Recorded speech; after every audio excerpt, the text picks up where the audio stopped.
Welcome to Tommy Solo's Famous Friends. This is where I get to chat with people that I've connected with in the world of arts and entertainment over the years.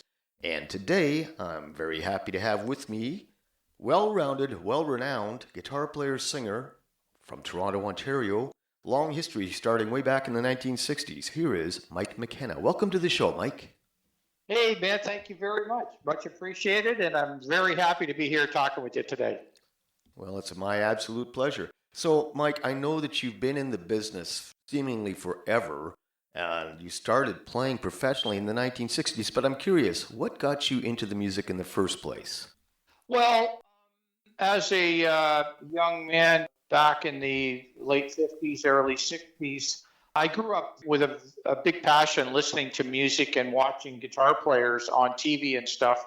And I was just always very fascinated by guitars. I don't know what it was about them, but I was watching the players play, and a lot of country players were on at the time, and basically just very fascinated by it. And I did manage to get a hold of an early Stella guitar, which most guitar players did back in those days, and just got into it and studied it. I was a big fan back in the late 50s of Buddy Holly. I was like people were crazy about Elvis while I was crazy about Buddy. And I had a couple of buddies of mine who we went and took guitar lessons together, and we would get together and try to figure out Buddy Holly songs, his albums and all that stuff we listened to over and over. And it was just kind of, a lot of guys were into sports and some were into other things. And I was just into guitars, and I was lucky enough to have a couple of pals who really enjoyed it too. And we were kind of like geeks, So it was that, and one thing led to another. I spent a lot of time listening to records, practicing, working out solos. I got a chance my grandmother took me to see Hank Snow in the late 50s. He played here in a place called the Casino. And it was my first exposure to live music, like a live band. And he was an absolutely wonderful picker on acoustic guitar. Hank was one of the better players. I don't know a lot of people know that. But anyway, I just saw that, and these snooty suits they wore with all the flash stuff. And then, of course, with Buddy Holly records, I was fascinated by looking at the picture of him with the Stratocaster and the Gibson on the Chirping Crickets album. It was just that guitar geek thing. I'm sure you went through it. You just kind of get drawn to it, and once you're into it, then you get bitten by the bug, and away you go, It's Yeah, like that. I get it. I was struck by that hypno beam that the Beatles sent out on the Ed Sullivan Show. I think that's what happened to me. But now I know Exactly, I agree. you started out under your own banner with Mike's Trio. And then at some point, is it true that Luke Gibson was in the audience at a show and then asked if he could sit in as a singer with you guys before you guys actually turned into Luke and the Apostles? Oh, definitely. There's a little story prior to that. I grew up very close to a drummer named Whitey Glenn, Penty Glenn, and I'm sure you've heard of him, or if you haven't, you should. Whitey was with the Mandela and Dominic Toriano, and we grew up together learning songs, and then, of course, we were playing together and stuff. But yeah, it morphed into Mike's Trio. Luke, or I should say Whitey went his way, I went my way, just playing blues and stuff. Had Mike's Trio, and I was playing down at the El Patio Cafe, and one of my buddies in the band said to me, the drummer, Rick McMurray, said, you know what, I think we need a singer. And I went, yeah, I'm not a great singer. And he said, well, I happen to know this buddy of mine, and here he is. And then Luke was there watching us. He'd come down and seen us a couple of times. And anyway, he got up and sang a bunch of songs, and then it was history from there on. And Luke, I asked him if he'd like to join the band and make $5 a night. And he said, wow, he said, like, I can retire now. So, and yeah, it was basically that's what happened. And we got together, we added an organ player, Peter German. And back then, the bands were organs, drums, bass, Telecaster, and singer. And we loved Robbie Lane and the Disciples. So we kind of went, how about Luke Gibson and the Apostles, Luke and the Apostles, because it kind of had, Luke had a religious overtone. We automatically thought of the Apostles because of the Disciples. So that's basically what happened. And of course, the rest is as a history, as they say. Well, I wondered about that connection because I've also talked to Robbie Lane. When I was doing the research on you, I just thought, I wonder if that was really a coincidence. Yeah. I had to tell Robbie when I saw him one day. He came and saw us at the Black Swan. We play again. We're still playing the Apostles, and I said, I hope we have to pay royalties using the Apostles. But anyway, yeah, it was basically we followed them and the Hawks around the Apostles, and that's really what it was. That was just the groove of the day. You wore suits. You had good names, and there was John Lee and the Checkmates, and there was Robbie Lane, the Disciples, and Ronnie Hawkins and the Hawks, and yeah, Robbie was a big influence on us at the time. His band, the way he presented himself, was very, very professional, and we wanted to look the same and be the same. Yeah, he was an inspiration to more than what he knew, I think. Huge. Yeah. Now, is that about when you copped the idea from Robbie Robertson to start using banjo strings on your guitar? Oh no, I was actually Whitey Glenn and I when we had a band called Whitey and the Roulettes, and that was prior to Mike's trio. Whitey and the Roulettes was actually with George Oliver, Whitey Glenn, Don Elliott, and myself, and we ended up playing a lot of James Brown stuff because we were with George. But what happened was during that time, Whitey and I we went to public school together. That's how far back we go, and we were jamming in the basement. But we used to follow the Hawks around. We used to go over to the Concord Tavern, where Long McQuaid's is now at Bloor Street. It used to be the Concord Tavern. And Ronnie Hawkins used to play on the Saturday afternoons and matinees so we could get in to see him. And then he went to the Lecoq Door, and we couldn't go in the Lecoq Door. But then we went to see him. We would go to the Don Mills Bowl and places like that. We'd follow them around on Saturday nights, and we'd go and see them. And, of course, he would watch Levon for his drumming, and I would watch Robbie, like other guitar players, for his playing. And basically, we got to talk to him a little bit. And yeah, somebody said, "How can you bend those strings?" And that's when he heard of banjo strings, and he mentioned it, and we didn't know really what he was talking about. But we got the idea. And I was a big James Burton fan who played with Ricky Nelson. And of course, Robbie had been down to Arkansas, and he'd gotten the idea, I believe, from James Burton, who was the original guy who got the banjo string idea. So it kind of morphed into things, and everybody, at that time there wasn't many music magazines or online or anything, so you really had to dig to find out. But nobody could understand how you could bend strings. And of course, we found out Robbie was very accommodating, and he was very secretive about a lot of stuff, but we found out about him using banjo strings and how you did it. And that's how it worked into that. Isn't it crazy? Can you imagine if we had YouTube in the 60s, where the evolution of guitar would be today?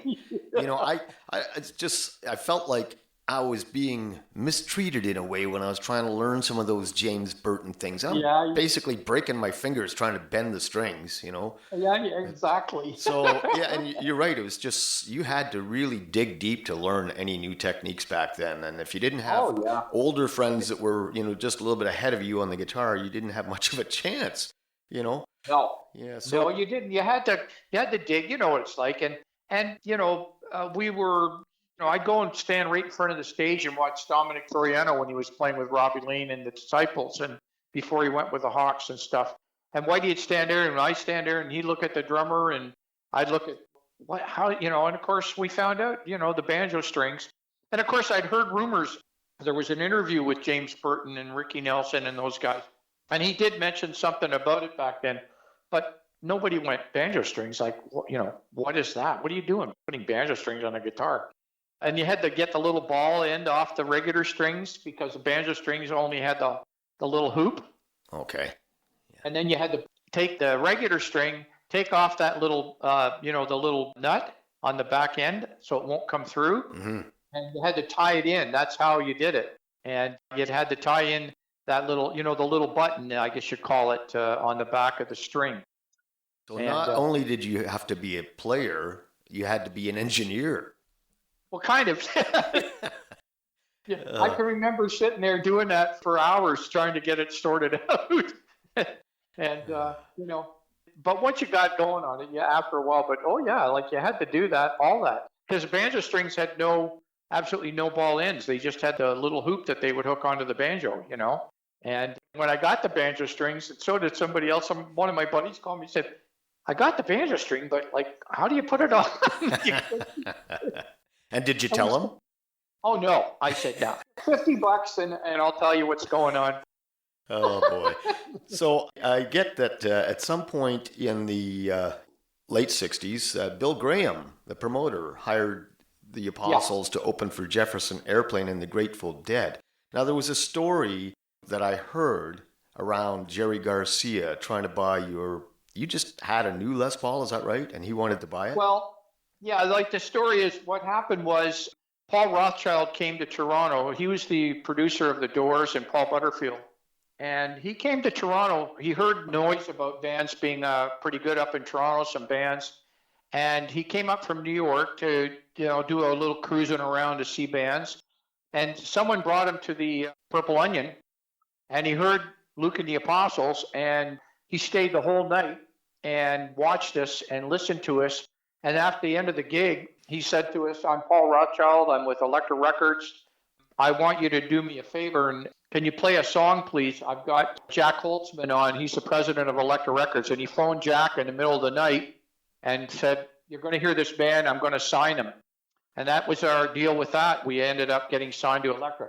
But the deal is we ended up going down to New York and playing at the Cafe à Gogo for about 2 months as an opening act for all the different acts. And one of the acts, of course, was the Dead. We were there with them for about 2 weeks opening up for them and became good friends with the guys. And Jerry and I struck up a good friendship, guitar players. We're both guitar geeks and he was a, great guy, really good player. But when I was down in New York, my days I spent I used to go to Music Row where all the, Manny's is and all those places. And I went into one of the stores there and I found this beautiful black Les Paul Custom. It was one of the first ones made. It had a humbucker and a P90, kind of an early P90 on it, which was weird with a big gold Bixby and a whole deal. And it was $200. And I went, oh, wow, man. I had accumulated a few guitars back in Toronto prior to going, but I'd never seen anything like what they had in New York because their guitars, Music Row is just, full of pawn shops and guitars. And back then they were cheap. I mean, not that we thought they were cheap, but anyway, I bought the guitar. I took it back to the hotel, fixed it up, played a little bit. And then I took it to the Cafe à Gogo because we were playing that night. And of course, we were opening up for the Dead. And I walked into the dressing room and I said, Jerry, he was in there just playing around, talking with the guys and stuff. And I said, wait till you check this out. So I opened it up and his eyeball just about came out of his head. And he just went nuts. He said, oh my God, that's absolutely beautiful. And I said, he said, can I try it? I said, sure, pick it up and play it. But I wasn't quite used to Les Pauls because I've been playing Telecasters for most of my life. And it's a different guitar. You know what they're like. Fenders and Gibsons are completely different animals. And I just I didn't feel comfortable because I didn't feel that I knew it yet. But I wanted to take it down and maybe have it as a spare guitar. And before I even went on, he said, can I buy this from you? And I said, I just bought it. And I said, and of course, we got into a cool thing, and then I came off and he said, and he was still playing it after our set. And he said, oh man, he said, I've got to have this guitar. It's just absolutely beautiful. And he was salivating almost. I went, oh, Jerry, now calm down, buddy. Anyway, I ended up selling it to him for twice what I paid for it, $400 instead of $200. And he said, yep. And his manager came over, gave me the money, and he said, oh, thank you. And I said, okay. So I went down and I bought another guitar the next day. And I came back with another guitar, but I didn't take it to the club. I kept it. Yeah, you want to keep one of them at least, right? Yeah. Yeah. Well, it was another Les Paul, but it was another custom with the gold humbuckers and stuff. And I loved it. I just loved the color. But they were so heavy and stuff. And compared to my old Telecaster, I had an old 50s Tele, and it was like a featherweight compared to these things. But it took a while to get adjusted to play, again, as a guitar player, you know what I'm talking about. So, yeah. But that's the story on that. Yeah. Yeah. Well, I had a rare bird. It was a solid body 335 professional deluxe. Ooh. And they only made a total of 200 of these guitars, and it was 3 in the series. It was their standard beginner, I think it was Firebrand, and then they had the standard, and then they had the Pro Deluxe, which is what I had. And it had the ebony fretboard, brass nut, and it was one of the first two pneumatic tailpieces I'd ever seen. And I had guys try to talk me into trading that guitar for their Strats and everything. Wait till I've got a few beers. I mean, okay, I'll trade you my 1974 Strat. I want that one with the big old head on it, and and I'll give you $50 and I'll buy you a couple of beers. Nope. I ended up ultimately selling it a few years ago because I'm getting up there, and with the rotator cuff and tennis elbow, the heavy guitars just don't turn me on so much anymore. But anyway, back to you. This isn't about cool. me. That's a good story. I like that. Yeah, so I know that you guys were signed with Elektra, but from what I understand, you had the same typical situation where there's a lot of talk and then the money gets put elsewhere. So was there a record that never got released with them? Well, actually, we did a 45 called Being Burnt, and don't know why. Being Burnt was the A side. It was a short record. It was a pretty good record. It's on YouTube. And the others, Don't Know Why, a song I wrote that we did as a B side.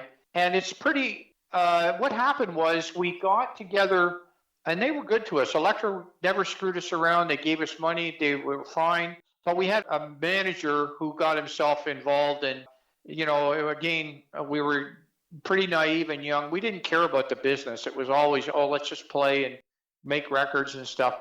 But what happened was we got signed by them. We went down to New York. We played for a couple of months. We got signed. We recorded about 13 or 14 songs in a couple of recording sessions. And what happened was they were going to release Being Burnt as our single, and they wanted us to come back and record an album because they didn't feel the rest of the material was strong enough. And they were busy trying to promote The Doors and promote Butterfield at the time as well. And the bottom line is we came back to Canada, and that was a big mistake. We should have stayed down in New York, because when we got back to Canada, Paul Rothschild shortly afterwards got popped for some pot, a joint or two, and he actually went to jail. And I remember, what's his name, the president calling us of the record company, and he said, look, guys, we appreciate you, we love you, but Jack Holtzman said, I'm a folk guy, I don't know anything what to do. He said, the guy that's promoting you is in jail. Paul got busted, and we got to put you on hold until something happens, or we're just going to let you go. And of course, that's what happened. They let us go and decided, and we went, we were disappointed. But at the same time, MGM Records had been down to see us, and they wanted to sign the band.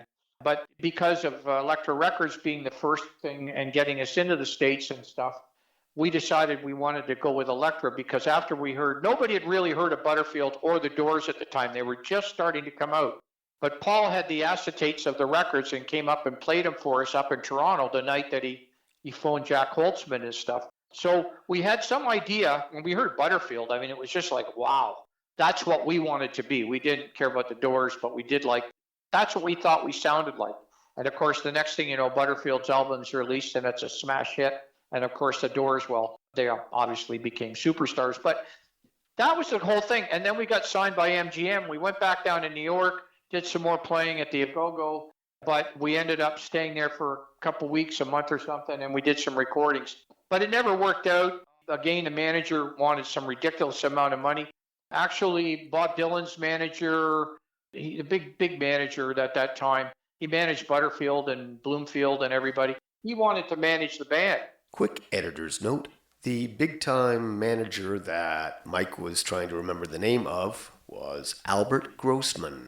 As soon as the record deal, he wanted to do it, and our Bernie Kugelman, this manager that we had, the manager, Bob Dylan's manager, offered about $10,000 for our contract. And Bernie wanted 25 grand or some ridiculous amount of money back then. And the guy looked, he said, forget it.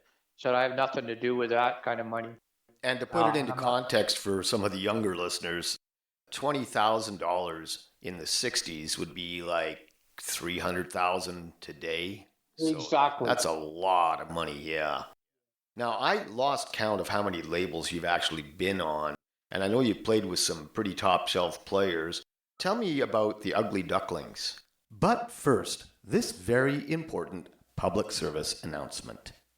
Hey, I got my first dose of the vaccine, and I really think that if we want to get summer back, get our festivals and our live music back, we need to get our first dose. If enough of us do this, we can have our freedom back. Yes, do this. And I know a lot of my famous friends agree with me. Hi, this is Holly Woods from the band Toronto. I'm calling you to let you know that I got my vaccine, and I'm really glad I did. But, if I'm the only one to get it, it's really not going to do us much good. And we all want to get back on the road so we can come and see all of you. And if you get your vaccine, the faster you get your live music back. It's just a guarantee that we can all be just that much safer if we all get a vaccine, and we can get this thing behind us and have a beautiful summer. So come on, get your vaccine and join us all that have already had theirs. There's nothing to it. I've had so many friends get their vaccine and say that they've had very few side effects. And I've had a few friends die from COVID. So let's put this behind us, folks. We want to come see you, so get your vaccine soon. Thanks. Goodbye from Holly. Thanks for that, Holly Woods from the band Toronto. Now back to Mike McKenna as he was about to tell us about his time with the Ugly Ducklings. Well, what happened was the Apostles broke up when we came back to Toronto. We decided Luke went with Kensington Market guys, and I decided I wanted to go somewhere and play blues or something. And I got a call from my friend Dave Bingham, who was the singer for the Ugly Ducklings. And I know the Ducks because they were village buddies. And I always liked them. They're good guys, and they used to come and see us, and we go see them on our breaks and stuff. Dave called me, and they just broken through Gaslight. It just come out as a record. And their guitar player, he decided to leave the band and go to a regular gig. He got married and was having kids and stuff. And they asked me, said, would you like to come and play? And I went, of course, because the first thing they were going to do was Gaslight was a smash hit, and they were touring. I thought, well, great, because they offered me like money, and they said a regular pay, and we'll, not only that, I was friends with the guys in the band, Glenn Bell and everybody, Robin Boers, the drummer, I knew them all. So it was like, hey, this is the second Apostles for me. But basically that was the deal, and we ended up, touring, and we did a bunch of recordings as well, and that's how I got to be with the Ducks. And I ended up being with them for about close to a year prior to leaving and forming Mainline. Yeah, but, and I wanted to know, how did you hook up with Mendelson Joe? Well, there's a really good story if you want to hear it, and it's a true story. But basically what happened was back then, I was with the Ducks, and we toured the whole year I was with them, and I was getting tired of it. I'm not a big tour guy. At the time, I wanted to be at home more and play around Toronto. But anyway, I decided to leave. I went to them and said, look, it's great and everything, guys. I want to go play blues. I've been listening to the Paul Butterfield 2 albums, and I just went, Bloomfield was killing me, and I thought, this is what I want to play. This is the kind of music I want to be. And I was a real blues fanatic back then. Fanatic. I love blues. But bottom line was, I left the band, and I thought, what am I going to do? So I put an ad in the paper. There was no music magazines to speak of or anything. So I put an ad in the paper. There was a musicians thing in the Toronto Star and the Telegram. You could put an ad in, and I did. And I said, looking for musicians who are blues musicians or people who like to play blues to start a band. And I just thought, I'll just put my number in there, my name, a number, and people can call me. And maybe that's one way of getting out there, because the guys in the village was kind of like starting to fade a little bit, and the people that were in the bands that were down there were starting to tour more, not stay in the village. Anyway, I got a bunch of calls from different people and talked to a few people, and I finally got a call from this guy. And the first thing he said, is this Mike McKenna? And I said, yeah. He says, well, this is Joe Mendelson. And he said, I got to ask you a question. I said, yeah. He says, don't you think you're a little naive for putting your name in the paper and your phone number? And I said, what? I said, okay. I said, well, that's good. Thank you very much. And he went, listen, he said, I know you. I've watched you play, and I'm a blues guy. And he said, you want to come over and I'll play some music for you? You like Robert Johnson? I like Robert Johnson and Muddy Waters. And I said, you bet. And I said, okay. And I thought, well, you know what? This sounds really interesting, because Joe is just, it's like running into a pile of bricks. Like you got to sit there and shake your head a bit and go, oh, he's not your normal, how are you? Nice to talk to you type of person. And never was. But anyway, I did go over and play with him. And that's how we ended up starting the band. And that was the neat intro that I had to Joe Mendelson. Yeah. Well, I mean, the reason I'm calling him Mendelson Joe is because I remember his newspaper. And you column. are correct. Yeah. Now, I understand, is it true that you guys went over to England on John Lee Hooker's advice? Well, what happened was we were playing here quite a bit, and we were backing up a lot of the bands or opening for bands like Canned Heat, Buddy Guy, John Lee Hooker. What happened with Hooker was he came to play, and we were opening up for him. Mainline was at the Rock Pile. We were one of the almost like a house band or something, and we got to play with some great people. And what happened was Hooker's band, he was to play, and he couldn't play because his band got stopped at the border or at the airport or something, and they couldn't get across the border or something like that. There was something going on. Let me So guess, his it was the manager- bass player that had the hash in his shoe. Something like that. Yeah. You got it, man. Yeah. Those bass players, they're all I the know. same. You know what I mean? Yeah. But a manager came to us in the dressing room, and we were all sitting around with John Lee, and I was just sitting there with my jaw dropping because he's one of my heroes, and listening to his stories and stuff. Anyway, the manager said, "You guys, can you back up John Lee tonight because we can't get the band across, and he's got to play."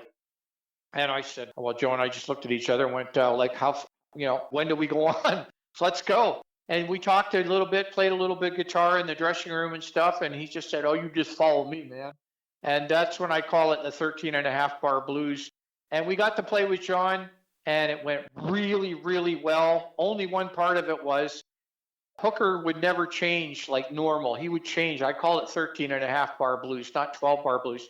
And he changed whenever he felt like changing. And if you didn't change with him, he'd look over at you like, if you had a gun, he'd shoot you. So I did happen to change when I thought the normal change would. And he looked over at me like, "You dumb shit. Just listen to me, okay?" So I went right back to it. Anyway, it went really well, though. The gig was fantastic. We got standing ovation.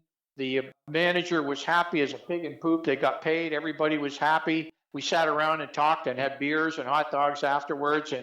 And his manager said, "Listen, we got a gig in England, and you're Canadian guys. You can get over there real easy because we're British subjects. We didn't need all the visas and stuff." So we ended up saying we agreed to the tour. He had a big tour going on. So we got our own tickets. We thought, well, it'd be a great experience. Joe loved it. And we were thinking even to go to England or LA because we were tired of Toronto. Joe just looked at me one day and said, "If we stay in Toronto, we're going to die here. That's it. So let's pick a place to go." And England was one because of the big blues boom going on over there. This was in '68. I mean, John Mayall and the Blues Breakers, all the bands that were blues, Peter Green and Fleetwood Mac. I mean, there was a ton of blues bands. And the bottom line is the manager went back to New York, Hooker's manager. He said, "We're going to set up the tour. You guys fly over there and meet us, and we'll put it all together, rehearse, and then we'll go on tour." Well, it turned out that Hooker couldn't go for some reason, or he couldn't, and we ended up having these tickets that we'd paid for and gone. And then, boom, it was like, okay, well, we're going to go anyway. And we got there, and of course, we found out that Hooker wasn't going to come at all. So there we were in England going, halfway there because of Hooker and halfway because we wanted to go. And when we got there, we kind of didn't know what we were doing, or we floundered around a bit. But eventually, we ended up doing the Marquee, playing some gigs. We got with an agent. We had a manager, Warren Haller was his name, a good friend of ours. Mr. Haller was great. He went out and went to every booking agency and promoted us. And Mainline was a very good band. We'd already played with Jeff Beck down at the Grandy Ballroom several times when he was in touring with the Jeff Beck group, with Rod Stewart and him and Mick Waller and everybody. And we had really earned our stripes as a band backing up these other bands. So when we got over there, a lot of the people that wanted to hire us, they said, "Oh, we're an American band." So they figured, "Oh, American band over in England? You go into the pubs? Well, that'll be a big hit for us." So we sort of were known as Canadian, American, North American, whatever. The time we spent there, we started playing and touring. and we went to the Marquee for a showcase.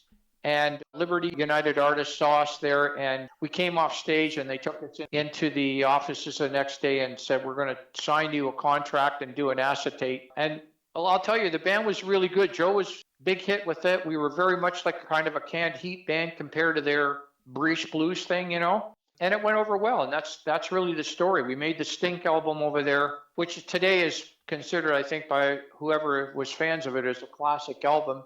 And I mean, it's just still people love it. And it was kind of a classic album that put us on the map. If we'd stayed together, we would have done. It broke all through the states. It broke down in the southern states. And the one good story about it, if I may go on, I'm sorry for talking so long here, but the one beautiful thing was we signed the contract in England. We were with Liberty United Artists. We did the Stink album, and we came back to Canada. I got married just before I went over there, and I wanted to come back. My wife was living here back in Toronto, and we all missed Toronto too. We were living in England for long enough that we felt, go home and get a visit and get ourselves. Well, we got home. They sent our contract down to New York and Los Angeles. They moved our contracts over to the States.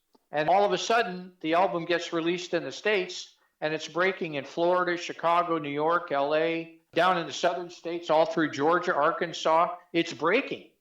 And they sent up agents from the William Morris Agency, I think it was, and they sent up agents to see us because they wanted us to tour to back the record up, of course. And one of the agents said to us, oh, yeah, we're breaking this band out of somewhere in Georgia or Florida, and they're called the Allman Brothers Band. We think we could put you on tour with these guys. And they hadn't really done anything yet. And we went, oh, okay, that's cool, But we had a chance, but then the band didn't stay together. But you know what I mean? It was that close. Yeah, no but kidding. The record still broke very well. Yeah, Sorry for going on. No, that's fine. This is what this is all about. This is really your show. You're my guest. And I know that Stink was huge in the UK as well. Now, yes. You played with so many top shelf players. I mean, you were in the Guess Who after Burton Cummings and so on. I'm guessing that by the time you showed up to audition for the Downchild Blues Band, they just said, just show up and play. No audition required. Well, Donnie and I were old friends. Oh, yeah.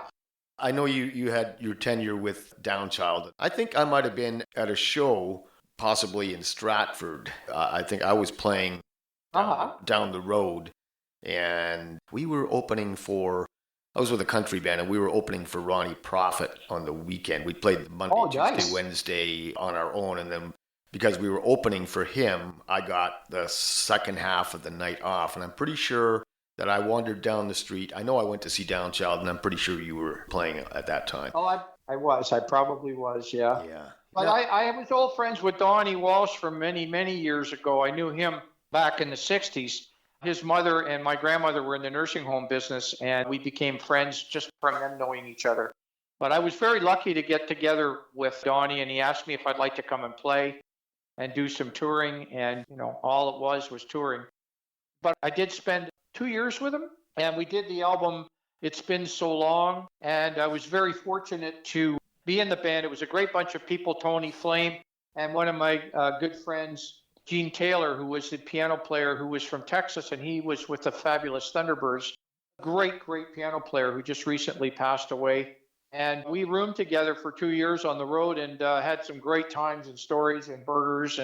But what a piano player this guy was. So I was very, very fortunate in that version of Downchild to play with him. And I was very sorry when Downchild just did their 50th anniversary that I didn't get to go to that. And Gene messaged me and he said, I'm coming up to Toronto. He said, you should get out and play and tell Donnie you want to play and stuff. And we'll do some old stuff from those days. But it was a great opportunity. I had a wonderful time with Downchild. It's just, I gained the road. Donnie is a road pig. I mean, you know what road pigs are, meaning and that's not a bad thing. Donnie is an incredibly hard worker, and I give him all the credit. But being on the road 24/7 is not my idea of life. So I did stay with him for 2 years, did an album with him. So I felt that I'd done. Plus, I had kids. My young son, Michael, I wanted to come home and make sure it was more homebody in that. But it was great. It was a great time that I was with him. We played some excellent music. Right. Now, from what I gather, you were pretty much still active right up until the pandemic hit. Is that right?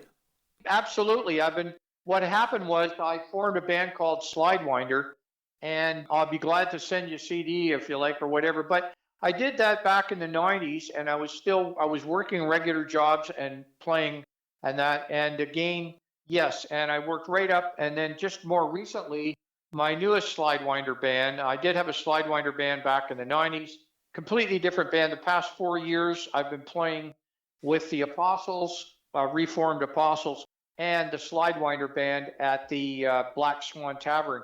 In which case, I was working with a guy named Pete Otis, who was an old friend of mine from the Purple Onion days, and we put together shows for about 4.5, almost 5 years at the Black Swan. Twice a month, we would put shows and bring in, like George Oliver, all kinds of Kathy Young, many of our old friends, plus, different people as well. Slidewinder play all the mainline stuff from the Stink album and that, and then we'd bring up our guests. So yeah, we up until the pandemic hit, in March, just before it hit, the Apostles were playing there, and just shortly after, we played on the March 8th, and shortly about 2 to 3 days later, a week later, they pulled the plug on everything. Yeah, my last show was actually at the London Music Hall here. It was, was it? A benefit that I was putting on annually for the Children's Health Foundation of Southwestern Ontario, Rockin' for Kids. And we had a really good lineup. We had 7 acts, and I was so lucky that I had the best band in my life. I had ex-members of Thundermug, ex-members of Helix. I had David Henman from April Wine and myself. And, kind of wondering, well, how do I get to be the front man in this? It was a really good show, and then about a week or 2 later, we were shut right down. So it is what it is. But before I forget, you mentioned the latest CD. Where can people go to buy your music and you actually get paid? Well, okay, that's a good question. But there's several CDs now. There's Luke and the Apostles. We just, about 2.5 years ago, Luke and I went into the studio and we did a new album just called Luke and the Apostles. That is on True North Records, which is Luke's old label, and of course the old Apostle label. And you can actually go in and I guess you can buy the album or songs from the album on True North Records, and they have it like where, I forget what you call it, whatever it is you can buy the records from, music from. And that way, I guess I don't really get paid from it, but the bottom line is Pacemaker Records has all of the old mainline stuff, plus the Ugly Duckling stuff and many others, including some of the Luke Gibson stuff, as well as the other people. And the other one is, of course, True North Records. And if you go online and eBay and stuff, if you're really looking for mainline records or CDs, the Stink album is in CD. The Stink album is still in vinyl. There's the McKenna Mendelson Blues album, which is pre-Stink, which we did in Canada. That's a very collectible. Now, that's being redone in vinyl as well as CD. Pacemaker Records has that, you can get it in vinyl, big, thick vinyl, beautiful reproduction, and you can also buy it in CD form.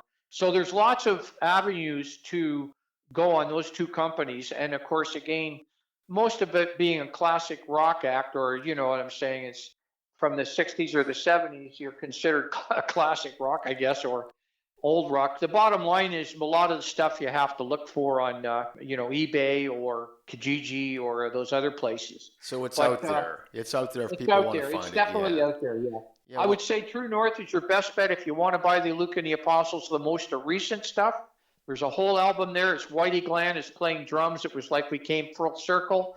And Uli Panay is a bass player, myself, Peter German on organ, Luke, of course, on guitar and vocals. And it's a great album. Very, very pleased with it, if I do say so myself. So that would be your best bet to get immediate, response on getting our songs on that album. And I think you can buy it like 99 cents a song or something. Right. I don't know what that's called, CD Baby or whatever they call it. Okay. But you know the type of thing I'm talking about, I guess. Yeah. Well, Mike, I don't have any more questions for you, but what I like to do whenever possible is to give my guests the last word. So if there's something that you particularly feel passionate about, this is the time to say it. Well, I think what I feel passionate about is I feel just as passionate today about music and guitar playing as I did back in the 60s. And I feel that the pandemic has been a horrible thing to live entertainment, not just music, but live entertainment, period. But because I'm playing and you're playing and we're players, we go out, play music live in front of people. We're not in some kind of, movie or something here. It's been a terrible time. But the one thing I think that people can take heart in, and we can as musicians, and we can as people, and people out there who aren't musicians but come and see us, is that, you know what? Because people are going to be so starved for live music, like we are, and playing live music, I think that the bars now, people are going to appreciate the fact that before we used to have to beg them to come into bars a lot of times. And now, and other venues, of course, but now I think it's going to be, when we do come back, it's going to be, people are going to go, no, you know what? We didn't have live music for 2 years. And now we're going to go back and be able to hang out with our buddies and listen to some great music. So I'm hoping that it will be a very positive thing for musicians, and hope to God that all our musicians are going to be safe and sound and get right back up on that stage. So my feeling and words really are just be positive, and let's play some great music. And let's play and jam as much as possible with our friends. That's something that's very important. Well, I agree 100%. I've been saying that for months myself. So here's to hoping. Mike, this has been... Well, you're okay then. Well, this has been great fun, Mike. And oh, absolutely. Yeah, I really enjoyed this. And I want to thank you so much for taking the time out of your day to talk to me. And until next time, cheers. My pleasure. Thank you for having us. Man, I'll tell you, Mike and I could have talked all day. With all the things he's done in his career, what an astounding career in music. I'll tell you. Hey, don't forget to look up Slidewinder, do a quick Google search, and look for the new Luke and the Apostle stuff. And meanwhile, here is, for your listening pleasure, McKenna Mendelson Mainline, live from the Stink album, She's All Right. She's all right. Oh, yeah. Count her in. Oh, my God.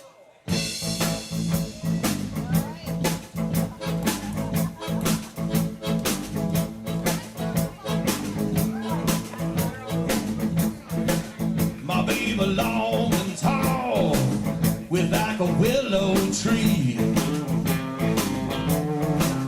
My baby long and tall, with like a willow tree. Some say that she's no good. She's alright. She's alright.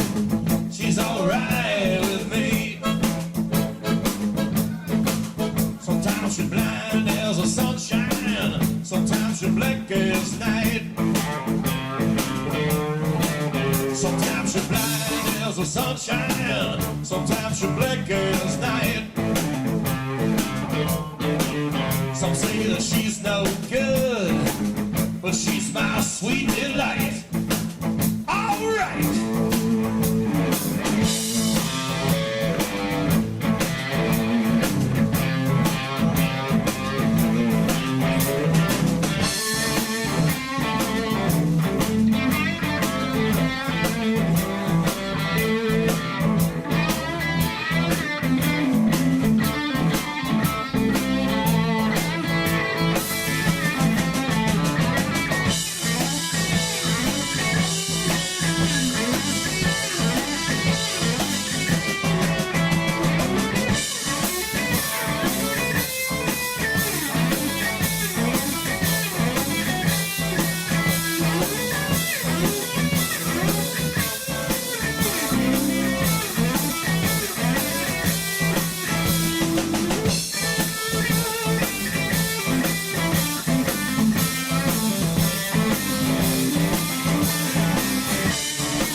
Tommy Solo's Famous Friends is a one-man production, meaning that I've done all the work, including producing, editing, guest acquisition, etc. All rights reserved. You can find me on Facebook, Twitter, and Instagram. The theme song for Tommy Solo's Famous Friends was written and recorded by Tommy Solo with a little help from my friends in the night crew. And hey, if you like the show, why not subscribe? Until next time, cheers.